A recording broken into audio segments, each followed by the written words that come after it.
না ভাই শুনলাম বুয়েটের মধ্যে একটা বিশ্ববিদ্যালয়ের লেকচারার নাকি একজন টিকটকার। আপনার ফেমাস এই টিকটকার ইতুমিয়াকে তো চিনেন। ওনার এইসব কুমার ডোলানোর টিকটকের কারণে ওনার আজকে চাকরি চলে যাচ্ছে। ভাবিয়া করিও টিকটক করিয়া ভাবিও না, এটা হলো কিছু সস্তা টিকটকারের জন্য। আল্লাহ সত্যি টিকটকার ইতুমিয়াকে বুয়েটের লেকচারার হিসাবে নিয়োগ পেয়েছে, কিন্তু যে সেই টিকটকার না, পুরো খানদানি টিকটকার।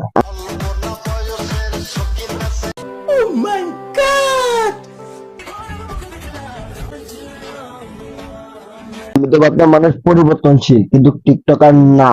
কিন্তু আমার মুখে চামা ঘষে দিয়েছে, চামা। বউ ভালো লাগে না? সাইলিয়নকে ভালো লাগে? টিকটক ভিডিও করতেছে, ওই জন্য ছাত্ররা আন্দোলন করতেছে।